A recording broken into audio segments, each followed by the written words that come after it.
started. How about that? All right. Hey, everybody. AM 950 Radio, the voice of progressive Minnesota. It's Santita Jackson. Continuing with the conversation. Oh, boy, about President Obama and his remarks to black men. It seems that black men are being targeted, especially by him, to get out and vote for Kamala Harris.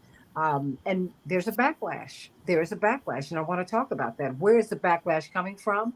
And it's very interesting as we go to AM 950 Radio, the voice of Minnesota. Everybody, please click, and like, unsubscribe on the Santita Jackson Show YouTube channel. I need you over there. Thumbs up, thumbs up, thumbs up. And the Santita Jackson and Friends Facebook page. Thumbs up, thumbs up, thumbs up. Well, not there. I just need you to become my friend there. How about that? There's thousands of you, and I thank you for that. And at Santita J and the at Santita J Show on X. Hey, Mike, how you doing? Robert, Shalom. Everybody, let's make sure our phones are off and let's get right to it. Now, President Obama is experiencing backlash because he said, black men, I'm disappointed in you. You're not supporting Kamala the way that you need to, the way you supported me. And some of you are sexist. I think you don't want to be led by a woman.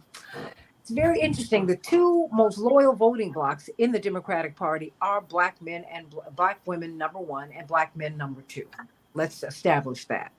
We're more loyal to the party than white men and white women. White men and white women are voting for Trump. Now, he has done something that Roger Stone said that he would do when he started running in 2015. Number one, in 2015, let me tell you what President Trump did. Citizen Trump then went around meeting black businessmen, Theo Hardiman, all across the country, asking them what it is that they wanted. Attorney Mark Fancher. Yeah.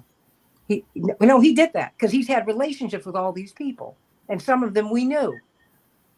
And, some of our friends down in Alabama and on and on and on. And they're good people who employ a lot of black people who want good for our folks. And they felt that he, as a businessman, they related to him that way. I can't go against them. I have to listen to them. Texas State Representative Ron Reynolds. So I have to respect that. Dr. LaShawn Latrice, community psychologist, and Chaparral Wells, brilliant activist, and of course, podcaster, more than 2 million downloads of her I Am Somebody podcast on The Intercept. You still need to look at that. And so there's that. But there's something about the message, but more than that, the messenger that didn't resonate with black people. And many a black pastor were talking about this yesterday, Attorney Mark Fancher. And they were trying to soothe a lot of hurt feelings and a lot of anger. And we need to talk about that today. But this comes on the heels of the New York Times Siena poll, which measured a snapshot in time from September 9th to October 6th. They found that 15% of all black voters overall are supporting President Trump. 20% of black men and 12% of black women. Under 45, that number is 14%. 45 and over is 15%. What's going on, everybody? And there is really no difference between people who are college educated and those who are not college educated. Same numbers, same indexing, 14 and 15%. What's going on? And more than that, what happened with the message and the messenger? We need to talk about that. Even Chaparral CK jumped on here today because she said, I am very warm about this. And I want to talk to the people. Because the people are voting and the people are having conversations, Tio, as you do on your show on WVON at 6 a.m. every Sunday. This our iconic radio station, Black Talk radio station in the country, the voice of the nation, the voice of the Negro, the station that crowned Aretha Franklin Queen of Soul. Oh, yeah, it's true. She became Queen of Soul through our community. It's important. Okay. And so they were the first station to play Steel Town Records. And hold on, I've got, it's radio. So, I'm going to put myself on mute. And I want you to start off, Theo Hardiman. What are you hearing from your people? Well, basically, when Barack Obama kind of scolded black men, a lot of people took offense to it. It kind of reminds you when former President Biden said that if black folks do not vote for him, they're not really black. Somebody said, kind of reminds you of what the comment Biden made. But the reality is that a lot of African-American men are not just voting based on race, they're voting on policy. There's some issues with Ms. Harris, and I don't know if the issues are as valid, but they might appear to be more valid to some black men about her track record in California when she was Attorney General in regards to incarcerating a lot of African-American men. So people are voting from intellect, not just because of race. So that's what I'm hearing a lot about. There's a lot of misinformation about ex-offenders being able to vote. A lot of the majority of states throughout the United States restore voting rights to ex-offenders once they complete their sentence. So sometimes there's like a little, put it like this, it gets kind of tangled up sometimes because of a lot of misinformation. But Barack Obama he probably could have conveyed that message a little bit better instead of just coming straight forward like that. It just reminded me of blast from the past with Biden. And that's what people are saying out here. And that's the reason why Trump's numbers are looking a little bit better in the black community with the numbers you just put out there. Okay, so now they're in a virtual tie, and Trump is a master of creating chaos to a degree, all the way from his time when he was on that show, The Apprentice, You're Fired, and all the kind of, his whole personality and what he's doing. He's creating a whole lot of, the issues out there that's making him a little more popular amongst some people. That doesn't make it right. Hear me clearly. That doesn't make it right. But he's creating a whole lot of scenarios.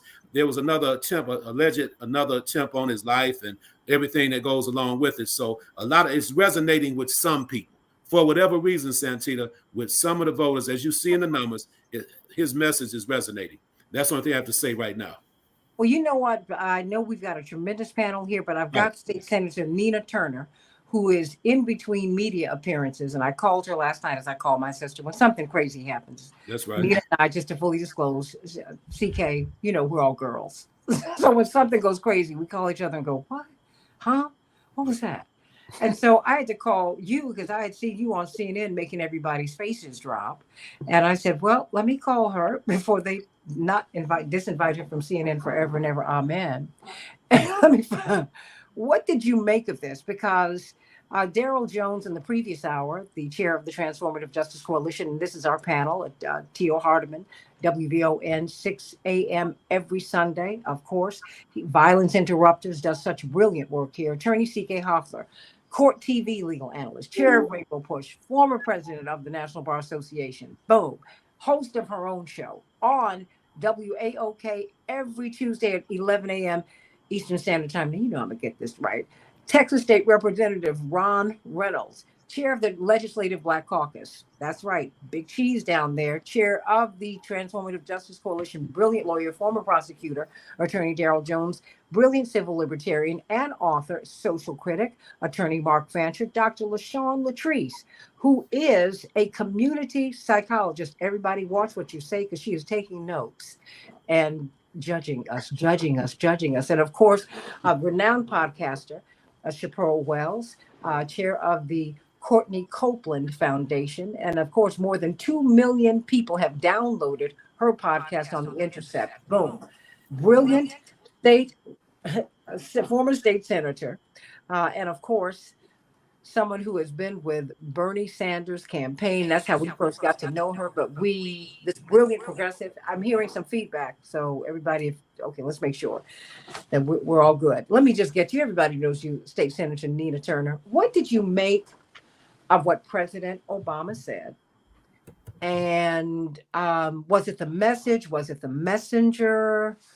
What and how will this impact the campaign? Well, good morning into this team panel. And I'm a little hoarse today, so I want your audience to know that. I think President Obama was out of line with his comments to chastise Black men in that way. I was very disappointed in the president. I served as a delegate for President Obama in the great state of Ohio in 2008 and 2012. Been riding with President Obama a long time. And even in my disappointment in his presidency after 8 years, I think the symbol of President Obama was important, not only for Black people, but for America. When I dig down into the substance, that's a whole different conversation. For the president to chastise Black men who out of any other demographic, male demographic in these United States of America, is more willing to give a woman a chance to be president than any other male group. In 2016, Secretary Clinton received 81% of the black male vote and only 32% of the white male vote. So if he gonna bring it, talk to all men.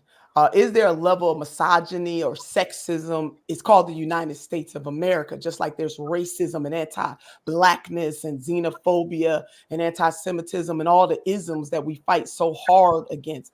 But for him to step to black men the way that he did, it was wrong.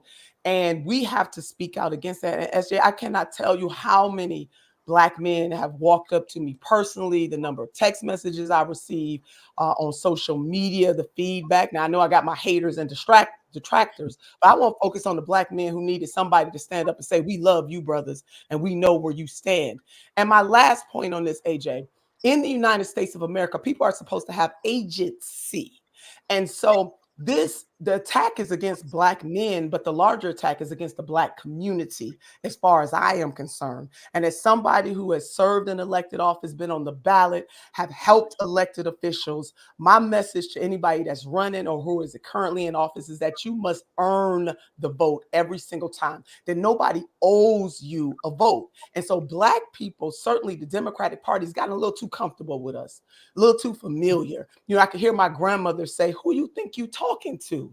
Black men don't deserve to be spoken to in that chastising way. And President Obama wouldn't approach any other male group the way he stepped to Black men. I wrote a whole op-ed about this so people can catch it in Newsweek. Please go to newsweek.com and look up my op-ed that I wrote where I was able to have a deeper conversation, if you will, deeper thought processes than I was able to have on CNN about why it was wrong what President Obama did and anybody trying to step to Black people writ large. Well, give us some of that right now. I mean, I know you are running, and I'm so glad we were able to catch you in between these media appearances. Yeah. But we need to hear this because I've got a huge panel today. Attorney C.K. Hoffler hadn't planned for it to be this big, but you know what? The conversation was so animated on the other side. Texas State Representative Ron Reynolds. I said, y'all come over, because this is a family conversation that white people are part of because we're an American family. But inside of your family, your cousins are having another conversation. How about that? Because we're all one. But take us deeper into that, because it was a brilliant piece that you wrote in Newsweek. Yeah, just to really explain, there are deeper ramifications to this let's blame Black people if Vice President Harris does not win. There are deeper implications for calling out Black men. I believe that Black men are being set up right now to be the scapegoat just in case she does not win. And it's unwarranted. They don't deserve it. The Black community doesn't deserve it because the Democratic Party, I get this all the time. Senator Turner, why are you always talking about the Democrats? You don't talk about the Republicans. Oh no, I mete it out for both the duopolies that are captured by corporations. But I'm gonna put that in the parking lot. The reason why I go harder in the paint to expose Democrats is because the Democratic Party enjoys almost 100% of the Black vote. So now I'm going to bring it to you first, because you get the benefit of our vote, and of any other voting bloc within the Democratic Party family. Black people are there each and every time, and we don't have a whole lot to show for it. And so to set Black men up in this way to try to blame them somehow or shame them, because SJ and the Steam panel, this is a shaming too. And it just reminded me, you know, I probably shouldn't go there, but as a historian of Black history and teaching the history of Black people from the continent to here, you know, how we as Black people are constantly shamed all the time, put on the block, beat publicly. I saw that as a 21st century beating and admonishment of Black people, when the data itself, even if we take all the emotion out of it, the data doesn't line up. Let me quote my brother Andrew Yang: the math ain't mathing. Because when you look at the math for Black women and Black men are the second largest demographic group to vote for Democrats. And Black men, again, we should be lifting them up and praising them, because if you want to talk about sexism, then Black men have been more willing than any other group, let me repeat this, than any other male group to lift women who are running for president. You know, Minister Malcolm X once had a quote about Black women being the most disrespected, unprotected group, et cetera, on the planet. And he's right. He was right when he said it. He's right today. I want to add to what Minister Malcolm X said and to say that Black men are the most villainized men on the face of the earth. And when we do it to ourselves, it rubs me the wrong way. President Obama could have been talking about a whole bunch of other stuff, but yet he took that moment. He chastised the Morehouse men when he spoke at a graduation. They are what we would call the talented 10th. And then he had the pure unadulterated gall to chastise them. He always coming at Black men like that. And SJ, I got to jump, but even your father, the Honorable Reverend Jesse Jackson, made it clear that President Obama talks down to Black people. Now, I know some people might not like it because there's a deity in the Black community. I remember my grandmother having JFK, Dr. Martin Luther King Jr., and Jesus. Now we're going to go ahead and put President Obama up there. Sometimes you can't say nothing about this man. He is a man, okay? And he can be wrong. He's fallible. And guess what? He's wrong. And he's not doing the vice president any good because I'm talking to brothers out in the street and they resent it. They resent what he said, and they resent overall how the Democratic Party's been treating them. And I have had the courage and intestinal fortitude, and I paid a cost for it, but that's all right because I can live with myself for telling the truth about this party that needs to get some get right real quick. And don't come at Black people like this. Well, okay. Well, Theo Hardeman. I mean, and and that's why I want to have this conversation with all of us today, because this is a conversation. Now, you got the Texas State Representative Ron Reynolds smiling, and you got this. I mean, everybody, and I can't believe that. The only reason we're not hearing from Chappelle is because she's on mute. So there we go. But I want to hear from everybody today. We need to have this. We're going in the next hour. Yeah, we're extending it out today, everybody, because we're going to have Michael Dyson on, who had his portion to say at church yesterday. And, and in fact, the first top tier presidential candidate to pledge to put a woman on the ticket was Reverend Jesse Jackson. Mondale didn't want to do that.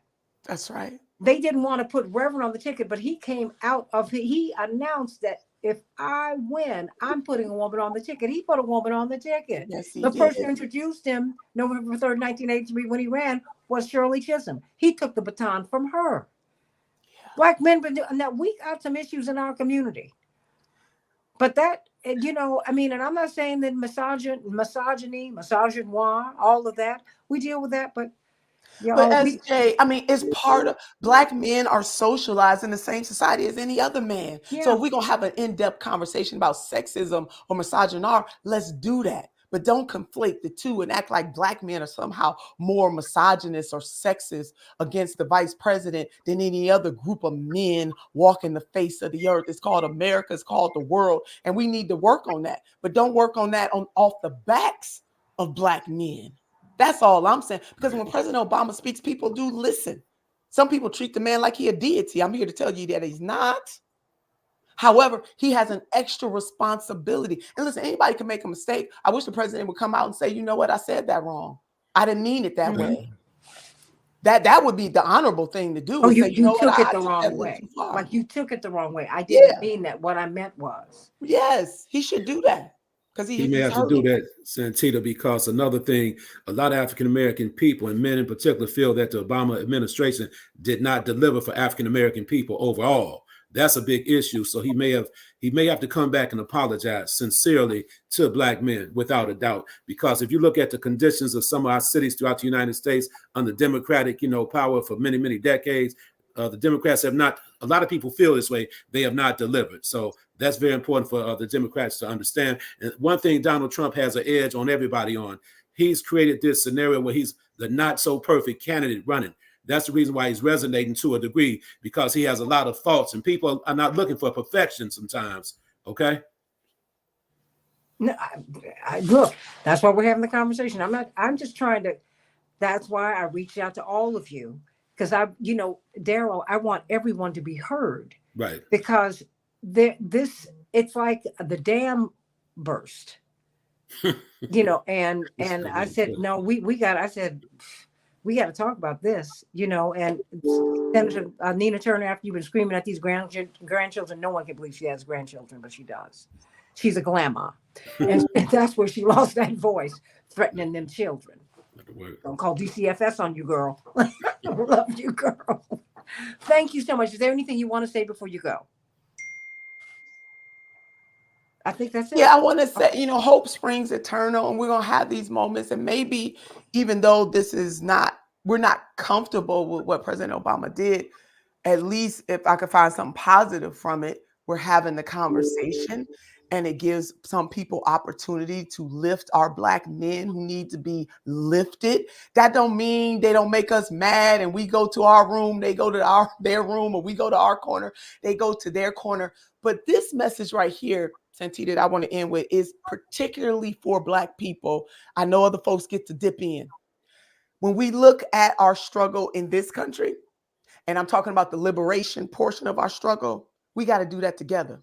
We always have, and we always will. There's a scripture in the Bible that says, let nothing separate you from the love of God. I want to put a Turnerism on that and say, let nothing separate us from the love of each other as a people, because we rise and fall together. Other folks may be able to do it a different way. When I was on that CNN panel, the white sister on there, Dr. West would say the vanilla sister on there, and I don't remember her name, so I mean no disrespect. She was looking at me like I was crazy. When I tell you that black women don't have the luxury of just being just to be feminists, we don't, because we have sons, we have fathers, we have uncles, we have cousins, we have grandfathers, we have Black men in our lives that we have to live to, even while we sometimes catch hell from them. I'm not saying that we don't, but we don't have the luxury to just be on the woman thing. And she was just talking about abortion. Let me clear this up. Women of all walks of life care about abortion as a healthcare option. But what I have found in my travels all over this country is that I have not had one woman who is out there, working class woman, say, oh my God, abortion is at the top of my list. It doesn't mean that it's not on her list. She wants it to be available, legal, but that's not the first thing on her list. It's the economy. It's how her kids are being educated if she has children. It is does her family live in a safe community? It's those things that are top of mind. It's the economy. It's inflation. Now, if you are upper middle class and you got the luxury for that to be your number one issue, then God bless you. It's the same thing with men. Black men care about the economy. They care about taking care of their families. They care about inflation. We care about those things. But in terms of liberation, Black women and Black men cannot be separated. And we should never let any party, no institution, no individual separate us from the love of each other, because we wouldn't be where we are today. We got many more miles to go, but we would not, this is irrefutable, we would not be where we are today without each other. And I resent the Democratic Party way before President Obama made those remarks, to think that they can elevate Black women above Black men when you ain't doing nothing to shore up the Black community that Black women love. Now elevate us together, because if you want to talk about how Black women come through for a party that doesn't come through for us, then baby, our men are right next to us. And Black women shouldn't allow it to happen. But we do. Some of us do. I mean, I've been criticized by Black women talk about I'm coddling Black men. No, you call it what you want. I say I'm loving and lifting my Black men. And that don't mean I don't get mad at them sometimes. I do. That don't mean that I don't feel sometimes they could be doing a little more. But what I'm not going to do is let some institution dog them out. And I'm not going to let the former president of the United States of America rake our Black men over the coals, because it's unwarranted. It's unfair. It's not right. And President Obama, you need to apologize. That's what you need to do. Okay, I love all y'all. I gotta go back to my next interview. But man, I love y'all. Appreciate you. We love you, and we got you. And I had to, well, there it is. And I'm going to go to the people who were not in the first hour first, and then we're gonna move around. I'm sending you so much love. Former state senator Nina Turner. Let me go to you, Attorney Mark Fancher. We didn't hear from you in the last hour. You just got here with us, and you're laying in the cut. Very cool. I am afraid of what you're going to say, but I'm here for it. Don't fear the truth. That's all I try to tell. But I think that we want to put some of this in context. What former President Obama did is to play on stereotypes, which is something else that makes it incredibly offensive. There has been a myth and a stereotype that Black men are not good fathers. Everybody believed that.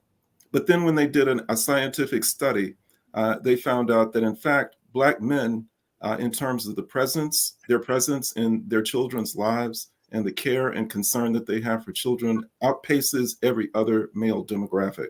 Mm-hmm. And there is this myth that Black men are sexist. Certainly, there is a significant amount of sexism in among Black men throughout the world, but it's a question of proportionality and our demonstrated historical record of following Black female leadership. And this goes back to Africa. There were any number of warrior queens that Black men, in a very macho, militaristic kind of a situation, would follow, most notably Nzinga in Angola, who drove the Portuguese out of that region many times. And brothers were so impressed with her leadership that they came from other regions outside of Angola to fight under her leadership.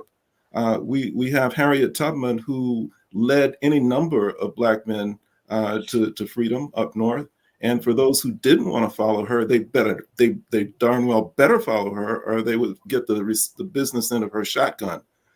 We have Ella Baker, who is really the person who started SNCC, the Student Nonviolent Coordinating Committee. And her leadership was so important that Kwame Ture, many know him as Stokely Carmichael, said that whenever the brothers came up with an idea, if Ella Baker demonstrated the least little bit of disinterest or disapproval, then that idea was trashed. We have Assata Shakur, who is the head of the Black Liberation Army. Certainly if you're talking about a militaristic, militant kind of an organization where brothers would presumably not want to take leadership from women, they took it from her and were proud to take leadership from her. They called her the general. You have the Black Panther Party, where you have Elaine Brown, who was the head of the Black Panther Party for a period of time. So we can go on and on about how Black men have followed Black female leadership. And so it's yet another myth. And for him to come out and to say that, just shows that he's somehow dipping into stereotypes for purposes of performing a cheap function on behalf of the Democratic Party. And, I don't know about him personally. I don't know him. I can't really judge him psychologically. I don't know. Maybe he has a problem with Black men because of his relationship with his father. I don't know. But what I do know is that he's playing a very destructive role for a party, which has been very destructive for people. And I think we really do have to place the blame at the feet of the party overall. So I'm a revolutionary, and my job as a revolutionary is not to tell the masses of the people where they're, what to do and where to go. My job is to look at where they're going organically, naturally. Where are they moving? What are they doing? And then to try and help them to figure out how to get there faster. And my assessment as a revolutionary is that our people are moving out of the Democratic Party, and not only moving out of the Democratic Party, but moving out of the electoral process entirely for purposes of achieving liberation. I think that there is growing awareness, a growing consciousness that it is a dead end.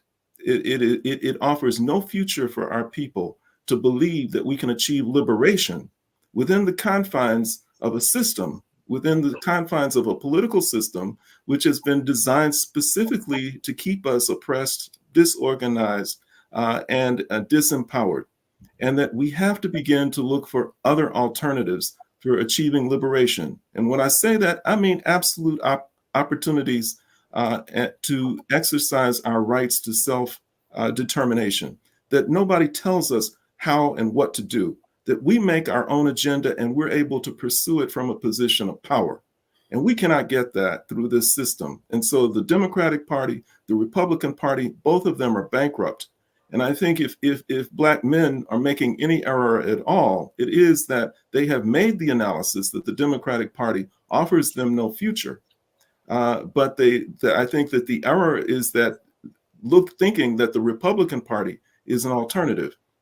Both parties are destructive. Both parties are the enemies of African people globally. And both parties must be abandoned and with the idea ultimately of having to eliminate them from a position of power. And I think that when we're talking about trying to do that, we have to expand our vision beyond just the boundaries of the United States of America. To the extent that we believe that our power can only come from African people who live in the United States, that is an error. We need to look at the fact that we have potential for establishing working relationships with African people in Africa and throughout the African world. And there are people who are organizing on this level. We need to continue to bolster their efforts. And we can see the potential of it. When you have South Africa, which is able to take the state of Israel to the world court in order to attack Zionism and attack what's going on in Gaza as a process of genocide, you see how they have connected the dots. They see the interrelationship between the maintenance of a Zionist system and the genocide that it perpetrates and their own condition in South Africa. Apartheid is apartheid, whether it happens in South Africa or whether it happens in Israel. And they know that. And they know that the same actors are present in both situations. And that by attacking the enemy in Palestine, they're attacking the enemies that they had in South Africa and which plague African people globally. When we begin to think in those terms, when we begin to see the interrelationship of power and capital and empire, and we're able to say that we can work globally with forces that are trying to undermine and destroy those things, then we're on the road to establishing ourselves in a position where we're really headed toward the liberation that we dream about. We're a long way from that, but that's where we're going. And it's just a question of how fast can we get there. Getting out of the Democratic Party, good thing. Jumping into the Republican Party, bad thing. Let's jump out of both of them. Attorney Mark Fancher. Attorney C.K. Hoffler? I have mixed views about this. I don't think that, and on my radio show, I must say that I do get a number of callers, Black male callers. And to my dismay, many of them have been very critical of Vice President Kamala Harris, citing extraordinary misinformation. And I would say sexism too. I would say misogyny too. But I believe that if white men called in, there might be some similar things. But I don't look at this story that way. This would only be divisive if we allow it to be divisive. And unfortunately, I think that's what's happening. But this is not the first time, because I'm here in Georgia. So when Stacey Abrams ran for governor of Georgia, yes, there was an issue with Black men and Black men supporting Stacey Abrams. This is not a new issue. This is a real issue. And someone needs to continuously talk about it. I'm not concerned about what white men do or white women do. I'm concerned about what's happening in our community. And it needs to be in a way that's not divisive, but more inclusive. So the fact that President Obama raised this issue is not a problem for me. The fact that he raised it and he was very direct about it is not a problem for me. He could have used different words, absolutely, but so could a lot of people, and talking about this race use different words. So I didn't have as big of an issue with it, because from where I sit in the state of Georgia, this is a real issue that needs to be discussed and needs to be addressed. How it's discussed and how it's addressed should be in an all-inclusive way and not exclusive way. So my bottom line is, don't have a problem with him raising it. Don't have a problem with what he said.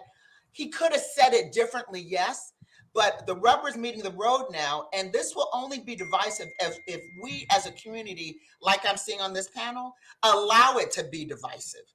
Well, let me ask you this, CK. Do you think that we should talk about that we need to? Well, no. But to your point, hands and not make it divisive. No. To your point, but to your point. Can we not have the conversation? Because the conversations that I'm seeing on other platforms don't give the breadth of the views that we have here. I'm a firm believer that we need to have the conversations, because the thing is, I have said in previous conversations, Barack Obama is someone I've known, the president, for more than 40 years. And I've never assigned nefarious motives to him. But when you make a mistake, and when Reverend Jackson has made mistakes publicly, He's apologized for them. In fact, he put it in his 1984 convention speech. He said, if my joy bell has lost its resonance, I am sorry. God is not finished with me yet.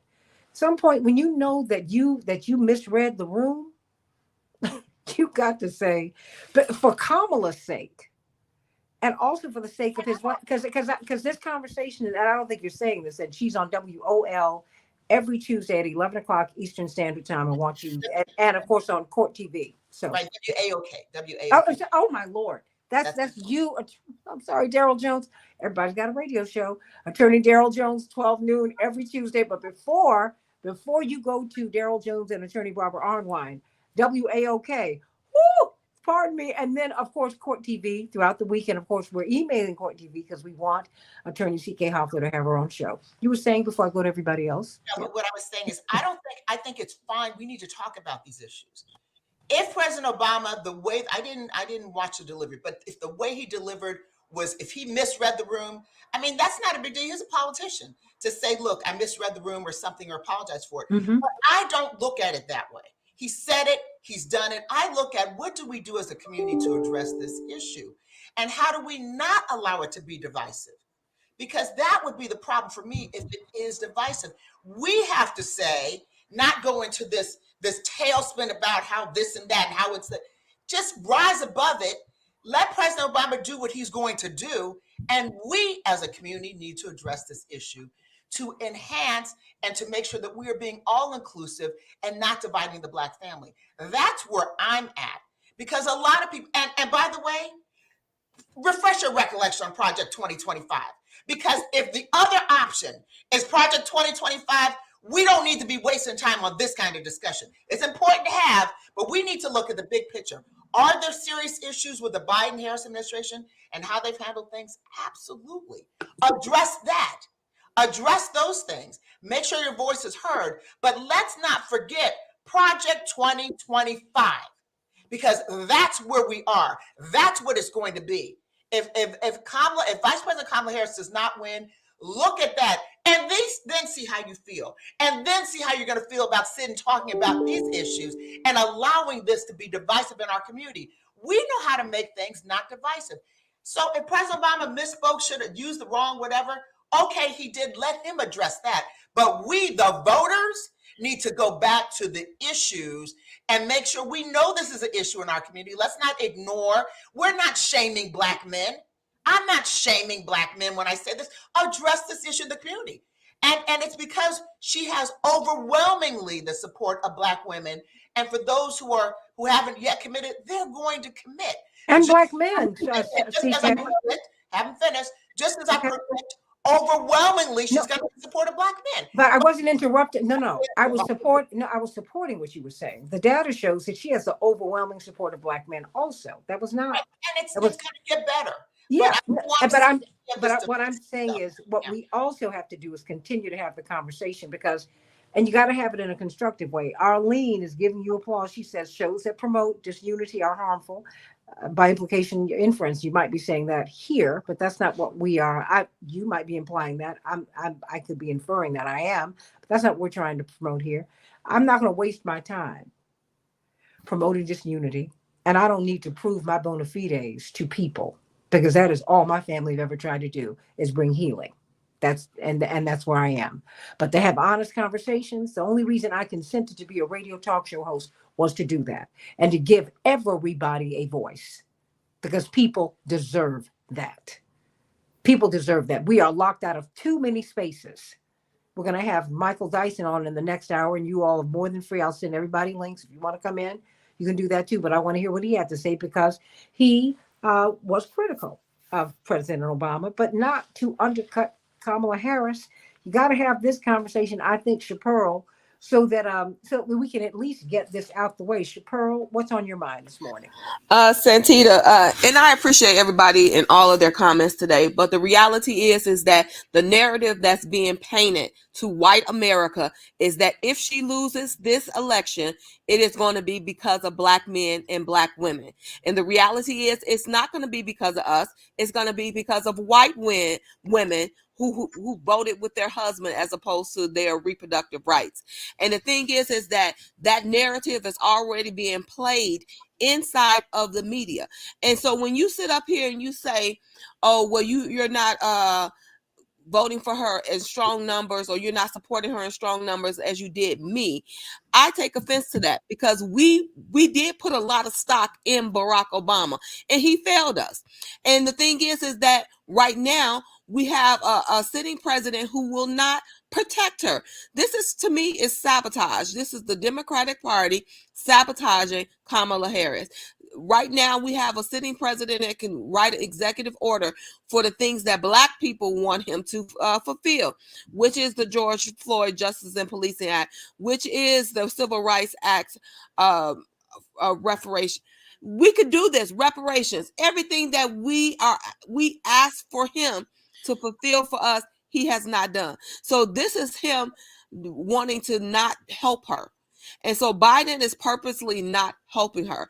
And so the onus, to put all the onus on Black people, is offensive to me. And I told Kamala, I tweeted her all weekend, I'm like, girl, you need to get them people out of your office. She sat up there and she selected all of Biden's people who mean her no good. She needs to get some Black folks on her campaign so that way they can learn to spend money with Black people, Black media, Black posters. Everybody is telling her what she needs to do. She is purposely turning a deaf ear. So if she loses this damn campaign, it's going to be Kamala's fault. It ain't going to be Shapiro Wells' fault. It ain't going to be no other Black person. It's going to be her fault for not listening and not putting people around her. Because sometimes we have to look at who is in your corner, who is in your inner circle, who is in your ear. And we're seeing that the people that are around her don't look like us. They don't look like us, so they can't think like us, and they don't know what it is that we need as Black people. She got to get money on the streets. She got to get Pookie them some money. She got to get all them some money, because those are people that's going to go out there door to door and knock for her. And that's what has to happen. She has to spend the money in our community. She's sitting up here on $1 billion. Every 5 seconds, I'm getting an email asking for $10, $20, $30. How much is that coming back to us? And spending that money with Black people who can actually help her win. She needs to change her inner circle. So if she's losing this race, and if it's close, I don't care about no Project 2025, because guess what? Whether it's a Republican or a Democrat, our situation as Black people is not going to change. We still going to get the bottom of the totem pole. So if we don't realize that, so that fear, that's why people are like, okay, yeah, we know that the Republicans ain't gonna do crap for us, and guess what? The Democrats ain't gonna do crap for us either. So where's the money?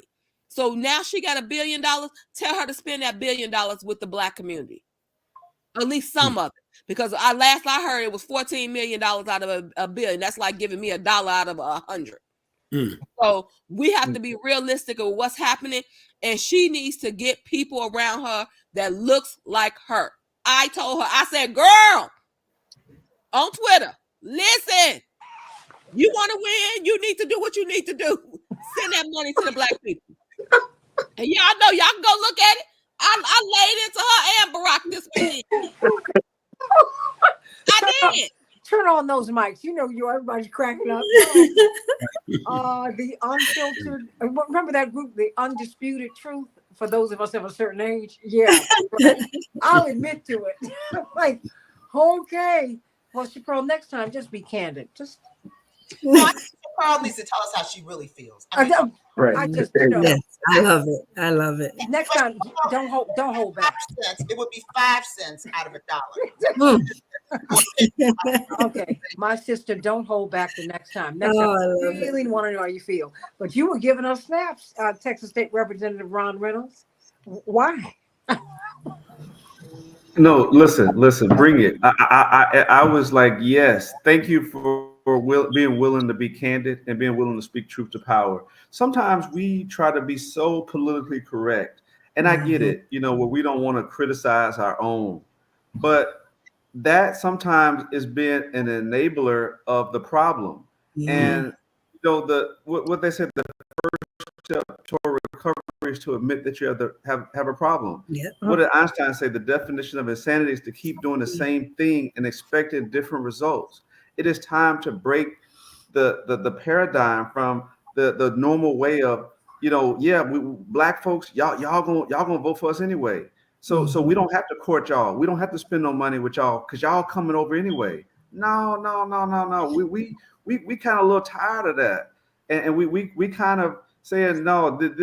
We're not gonna let you keep pimping us, and saying that we're gonna be second class, or you can give us crumbs to appease us, or give a few of us a little bit and say, see, we took care of y'all. So I agree with her. There is no reason why, when you have over $1 billion operation in terms of money that you've raised, that there isn't more resources spent in the Black community, the foundation, the bedrock of your reelection, of your election. So I am echoing the same thing that she said. I'm glad that she said it. And I'm not going to let them shame people like her for saying the quiet part out loud, because they're trying to silence us. They're trying to dismiss us. And then they want us to overperform and outperform. And so, yes, it is time for them to come. This is a come to Jesus moment right here, y'all. This is it. This is it. And I am here for it. I'm going to continue to support Kamala Harris because I do believe she is the right one. I was one of the first to say that President Biden should step down and Kamala should be our nominee. But Kamala, you can't just do everything that Biden did. This is your turn. You're on the watch now. I know it's a little complex and nuanced because you're the VP of the sitting president, but this is your campaign. We want to hear your platform of what you want to do, not Biden. This is your turn. And so I do think there's some things that she can do differently. And I do believe she would be better off if she put some of her own people in her own campaign to change it up, to get some Black folks, put some skin in the game, put some resources in the Black community, go put some resources in the hood, in those underserved communities, put some money with Transformative Justice Coalition, put some money with Black Voters Matter, put some money in Rainbow Push, put some money in the NAACP, put some money in Black-led organizations that aren't controlled by white folks.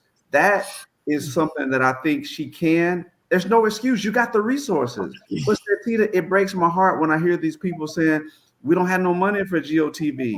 And then I'm getting these damn emails and text messages, and I know they already got over $1 billion, and they're asking for more. More to do what? What did you do with the money you already have?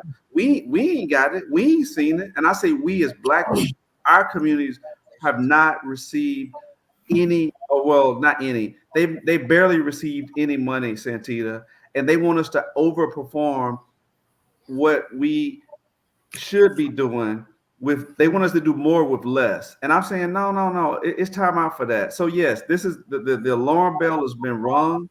Black men need to be prioritized, and Black men will deliver if you deliver for us.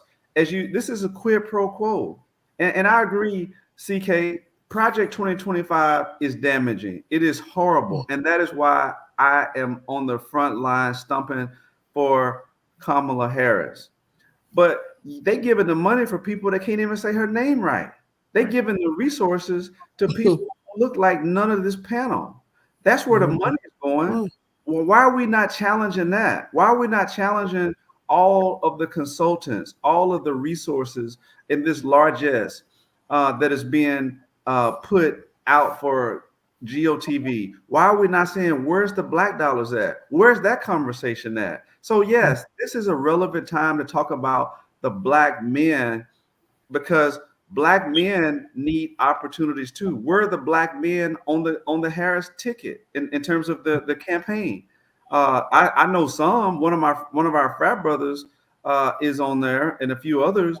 But by and large, I don't know too many of the Black operatives that are being paid and their resources flowing down. So yes, this is time for us to speak out, and hopefully they will change course and make those necessary investments and prioritize Black men so that there won't be an issue. You know what? I only have a few minutes left, but whew, we're going to stretch it out just a little bit. And I've sent everybody a link. If you want to come on, I'm starting 30 minutes from now at the bottom of the hour with Reverend Dr. Michael Eric Dyson. Let me hear from you, Dr. LaShawn Latrice, and then Attorney Daryl Jones. You will close us out. Of course, WOL every Tuesday at 12 noon Eastern Standard Time. WAOK every Tuesday, girl, because I got it wrong, at 11 a.m. Eastern Standard Time. I want to get it right. And WVON every Sunday morning at 6 a.m. Central Standard Time. And of course, followed by Keep Up Alive, 7 to 9. Let me not mess up my thing on the iHeart platform, everybody. That's right, from 7 to 9. But Dr. Latrice, what are you hearing?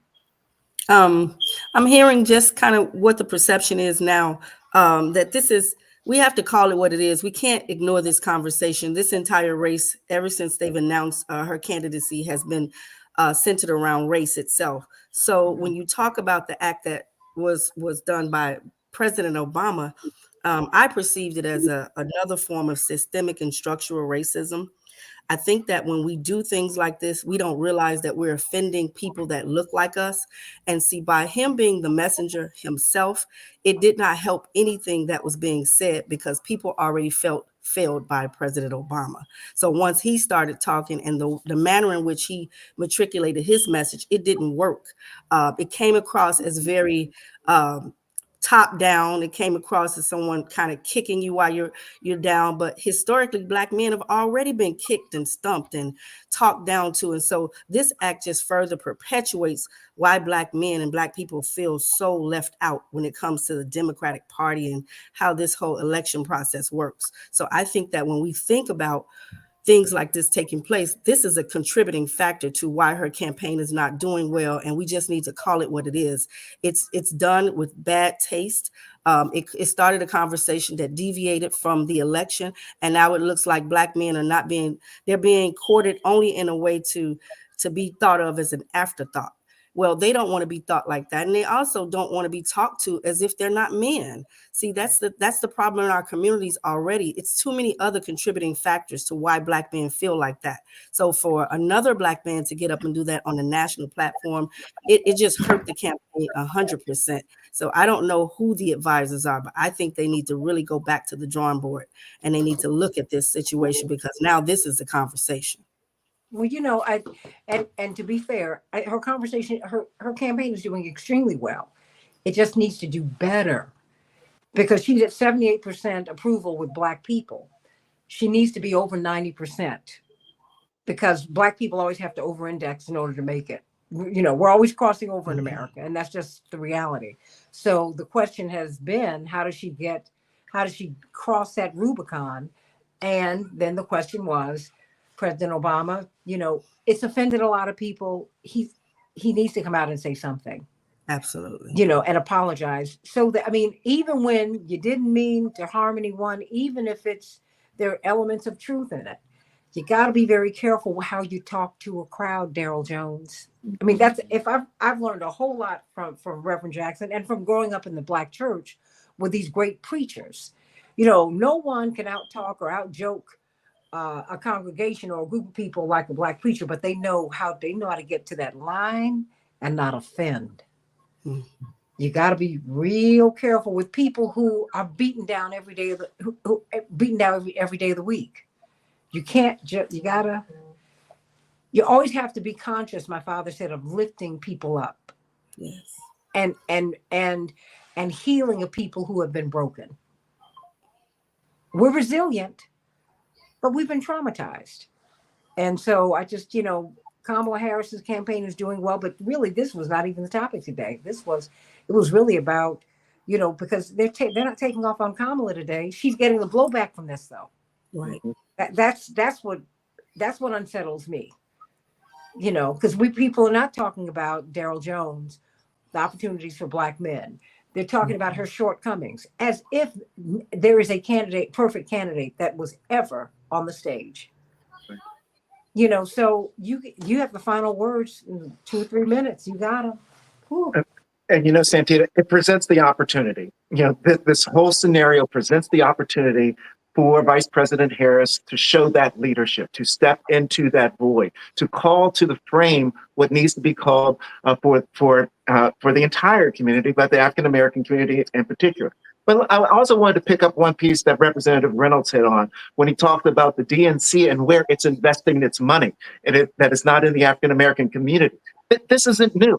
You know, we remember what they did with Sherry Beasley down in North Carolina, who was running for Senate. They didn't want to invest their money. We remember what they did with Val Demings in Florida. They didn't want to invest their money. We remember what they did with Mandela Barnes in Wisconsin. They didn't want to invest their money. We've got to be certain that the GNC is investing in the African American community if they want that vote. So this is their time too. This is Jamie Harrison's time to step up. Where is he? He's a Black man. He needs to be stepping up talking about this as well. So I think that when we start bringing all of this together, we can center this community and we can center this discussion around what the Black man can do and will do. And folks, and I just want to be completely clear with this, Santita.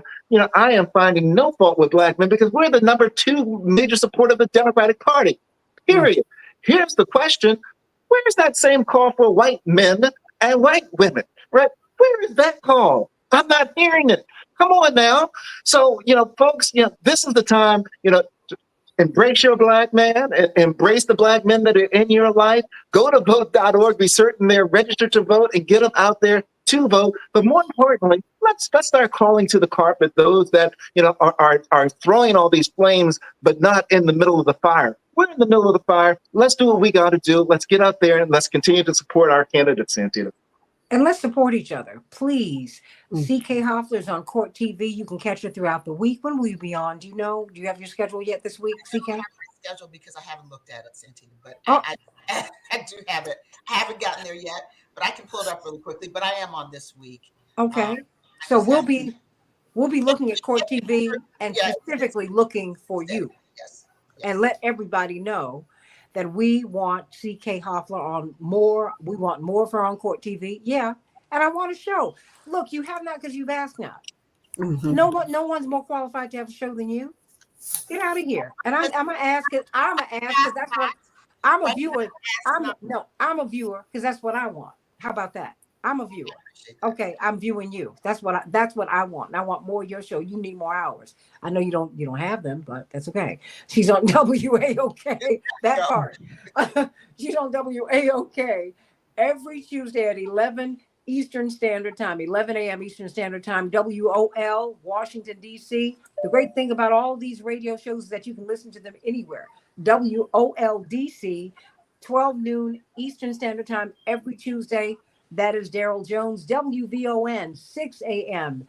every Sunday, Central Standard Time, 7 o'clock Eastern Standard Time. You can listen to Theo Hardiman's show on the iconic, well, these are iconic Black radio stations, each one of them. And they give and I'm so excited because they give all of you voices. And Mark Fancher, I've read you in Black Agenda Report. I mean, all of this brilliance here, State Representative Ron Reynolds, head of the Black Legislative Caucus, Dr. LaShawn Latrice, Chaparral Wells, brilliant podcaster. You, of course, Dr. Latrice, brilliant community psychologist. All this brilliance. The reason we have this show is so that you can know that these people exist and you can hear their opinions. Let me say this as we go. We're going to have, in about 20 minutes, we're going to have Reverend Dr. Michael Eric Tyson. Everything I do is in the service of lifting us up. And I'm from the kind of background where we ask tough questions. And sometimes we get answers that don't make us comfortable. But my parents have always said, in time, you're going to see I'm your best friend. I hope I'm alive to see it, but that's not necessary. That I'm going to give you the criticism so that I'm going to get you before the world does. I have been 10 toes down in support of Kamala Harris. I plan to go out and campaign for her this week. But I cannot be supportive of her if I do not say to her and to her people, hey, this is what you need to do. I've been very forward with you all about struggling with weight issues. I was 250 pounds heavier than I am today, 20 years ago. My mother was very honest with me. She said, girl, you ain't gonna make it. And at one point, she just shut off on me because she said it was too hard to see my daughter dying every day. That's just the reality. Those are the kind of conversations that I'm accustomed to having. I see a woman who's this close to the presidency. I see the man she ran with not completely cover her back. That bothers me. Of course. I see the man who preceded her in history because we paved the way for him to be there and for her to be there. I see him making a mistake and not coming back and saying, you know what? I misread the room. I want y'all to understand I didn't mean any harm. There's no harm in that. Right. That makes you a big person. Nobody knows everything. And he's a big enough man to do it. And besides, we need Michelle out there anyway. She's the person. She's the most popular person in the party. She's the person who can help turn the tide for her. Boom. Where is she? That's what we need. And Biden, I need you to stand 10 toes down to DeSantis and support Kamala Harris. That's what I need. I see this woman without the coverage that she needs. And I'm going to say it. I've been taken off of enough radio stations. I've paid the price for my freedom. How about that? I don't mind. Because the Lord's going to take care of me. I'm going to continue to eat. I'm still going to shine because I'm his vision and God does not. I'm his vision and God has made provision for me. I just got to keep on walking to get there. So everybody here has a point. Everybody here needs respect. And everybody here got some element of the truth in them. So come on, everybody. Let's get with it. Going to have Michael Eric Dyson. I sent everybody links. So if you all want to jump in, you're more than welcome to.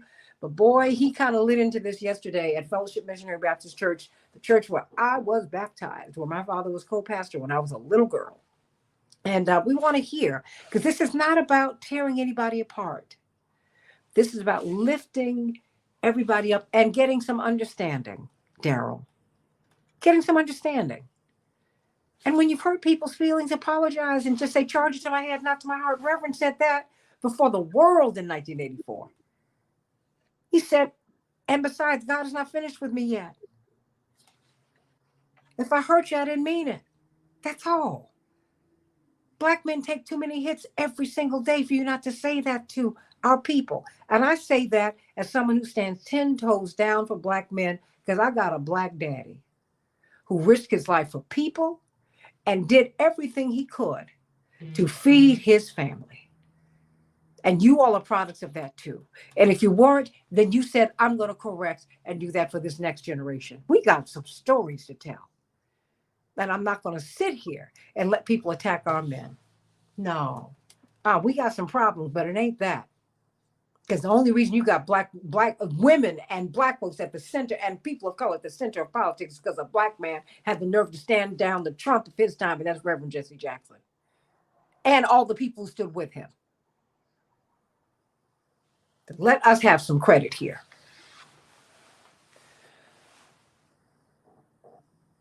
God bless you, everyone. See you tomorrow on the Santita Jackson Show. And I love you. I love you. I love you. I love you. That's all right. That's right, Andre. The Lord will never give you vision without making provision. That's God does it every time. God can do anything but fail. Can't fail and can't lie. Love you. See you tomorrow.